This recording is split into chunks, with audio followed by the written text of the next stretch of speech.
Most medium to large-sized animals on this planet have the potential to be dangerous and even deadly. This planet is home to many competitive ecosystems, and for the animals in these competitive ecosystems, each day is a struggle. Large predators have to be fast and powerful to take down prey, and large prey animals have to be very strong and brave to fight off predators and also fight for mates. Most humans live a relatively sheltered life away from nature, so for some of us it can be hard to comprehend the natural world. Once you find yourself in the wilderness, you will discover that you are part of the ecosystem, and certain predators will view you as prey, and certain animals will see you as a threat. This is why sometimes people are attacked by animals, and in some cases fatally injured. Although these attacks can be tragic and frightening, it is not the animal's fault. They are simply trying to survive or protect their young, and some unfortunate humans can find themselves in the wrong place at the wrong time. One of the best things about animals is that they do not discriminate. No matter who you are or where you're from, an animal will treat you the same. And this means that sometimes celebrities are attacked by wild animals. Unfortunately, in some cases, these attacks prove to be fatal, and I will be going through just a few of these cases today, as I will be going through 3 celebrities that have tragically been killed by wild animals.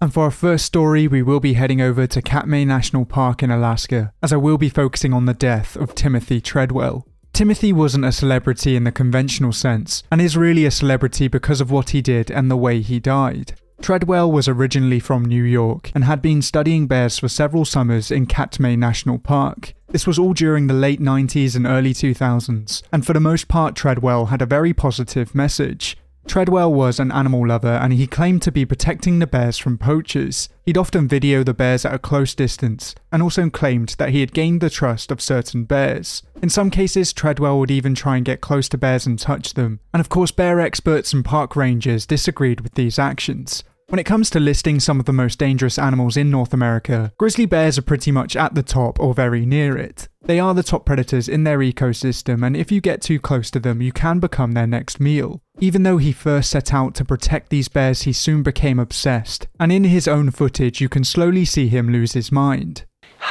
It's a big bear! Most times I'm a kind warrior out here. Most times I am gentle. I am like a flower. I'm like a fly on the wall, observing, non-committal, non-invasive in any way. Occasionally I am challenged, and in that case, the kind warrior must become a samurai, must become so. I'm over 20 pounds lighter, my clothes are rags. I've tried hard.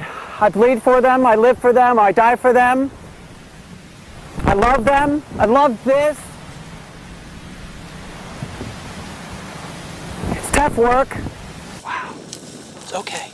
You're the boss. Nice job. Wow, nice job.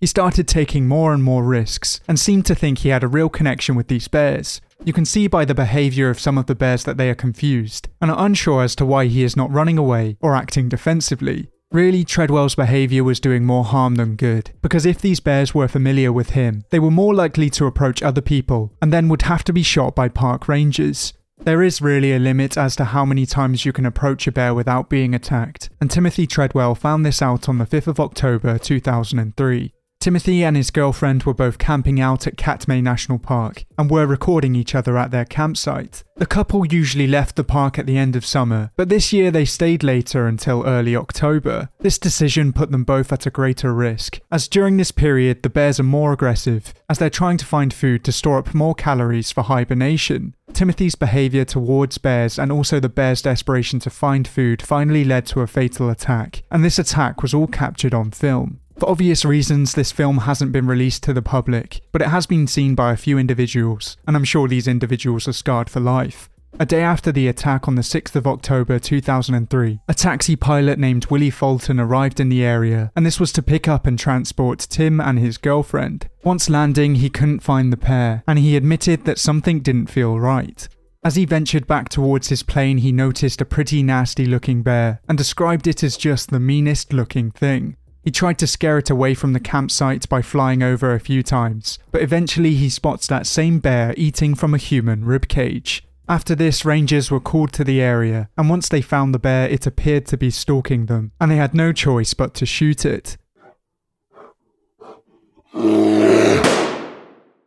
Although this may seem unfair as the bear was just trying to survive, the rangers couldn't risk this bear attacking more people. If you want to learn more about this story, there's an excellent documentary that came out in 2005 all about this man, and I highly recommend watching it. I think this story just goes down as a reminder as to how cold and harsh nature can be, and even though you may think you have a connection with certain animals, it's best to view them from afar and not get involved. Our next story is a very hard hitter, and if you also grew up watching nature programs like me, it will also be a very saddening one. If you grew up in the late 90s or early 2000s, you might be very familiar with Steve Irwin. He was sometimes known as the crocodile hunter and was an Australian zookeeper, conservationalist, television personality, wildlife educator, and environmentalist. Steve Irwin was a family man and was the creator of many documentaries and films that outlined the importance of protecting the animals that we share the planet with. Some described him as a caricature of an Australian man, but his energy and enthusiasm inspired a whole generation to care about the natural world. Steve Irwin would often put himself in dangerous situations, whether it be saving crocodiles or tackling dangerous snakes. Surprisingly, this wouldn't be how he met his end, and instead he fell victim to a relatively peaceful animal. On the 4th of September 2006, Steve Irwin was filming with a team in the Great Barrier Reef. He was taking part in a documentary called Ocean's Deadliest, and during a lull in filming, he decided to snorkel in the shallow waters. This was in an effort to provide footage for his daughter Bindi's television program, and unfortunately he got a little too close to a short-tailed stingray. This stingray instinctively thrust its barb towards Steve Irwin and hit him in the chest. This barb pierced Irwin's heart, and eventually he died from blood loss. As they were filming a documentary, there is footage of this attack, but quite rightly it has never been released. Fatal stingray attacks on humans are extremely rare, and Steve Irwin would be the first to protect the creature from any blame. When I was younger, I was a massive fan of Steve Irwin, and his death occurred just a few weeks before my birthday, and just a few months before I was planning to visit Australia Zoo. I'm sure like many other people around the world, I was devastated by Steve Irwin's death, but at least his legacy and his message still survives to this day. Before our final story, we will be heading over to Mallorca, but strangely the person that we will be focusing on is from a different part of the world. Jean Batten was a New Zealand aviator and made a number of record-breaking solo flights around the world. She completed the first solo flight from England to New Zealand in 1936, and had also flown from England to Australia in 1934. She really was an aviation icon, and during her fame, many people around the world knew her name. In her lifetime, Batten lived in many places around the world, but towards the end of her life she became increasingly eccentric, and it was noted that she would go to extreme lengths to avoid personal interaction. In 1982 she chose to move to Mallorca, and was staying in a hotel while she tried to find the property. During this time she was bitten by a dog, and although this was unpleasant, it wasn't thought to be serious. Batten refused medical treatment, and eventually the wound became infected. She developed a pulmonary abscess, and she eventually died in her hotel room on the 22nd of November from complications from the dog bite.